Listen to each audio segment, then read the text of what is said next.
Assalamualaikum warahmatullahi wabarakatuh. Perkenalkan, nama saya Muhammad Esa Khairun Nabi, absensi 22. Jadi saya di sini akan mereview novel Dilan, Dia Adalah Dilanku tahun 1990.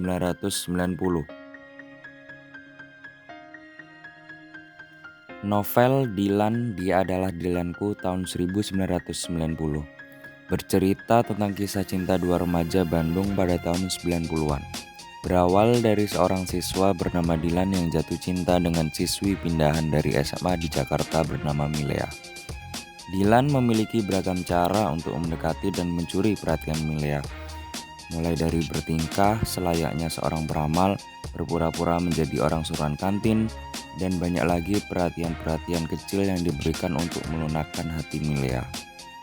Milea sendiri pada awalnya menolak untuk menerima segala perhatian dari Dilan karena memikirkan pacarnya yang ada di Jakarta yang bernama Benny.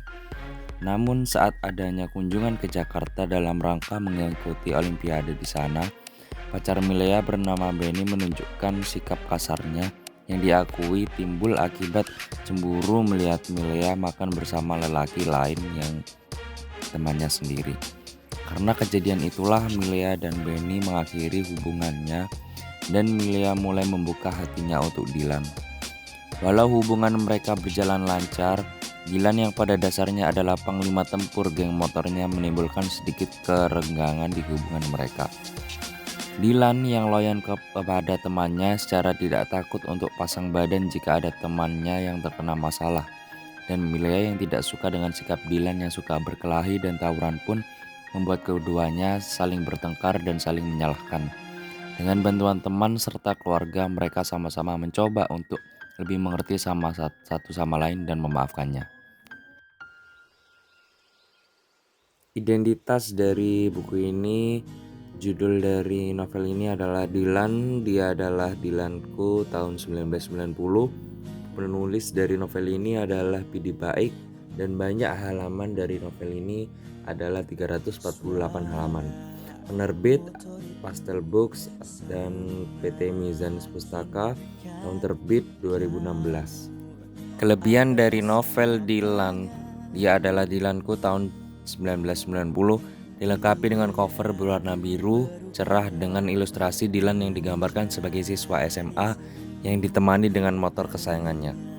Tidak hanya itu, tidak jarang penulis menyisipi ilustrasi yang bisa meningkatkan imajinasi penonton dengan ilustrasi yang sederhana dan cantik itu.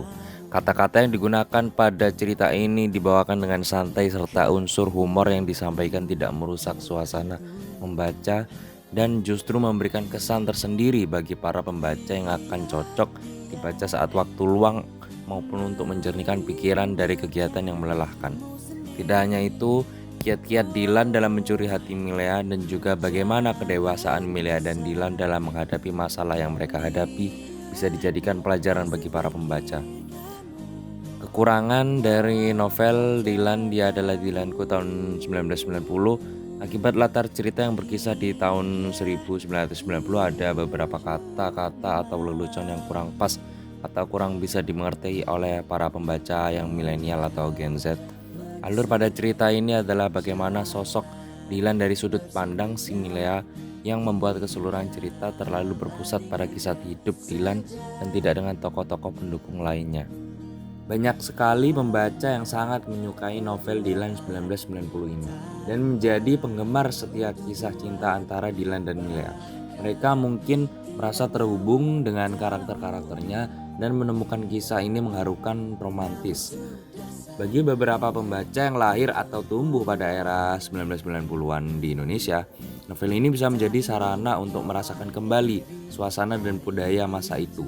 Ini bisa menjadi sebuah perjalanan nostalgia yang mengasihkan. Jadi sekian dari saya, kurang lebihnya mohon maaf. Wassalamualaikum warahmatullahi wabarakatuh.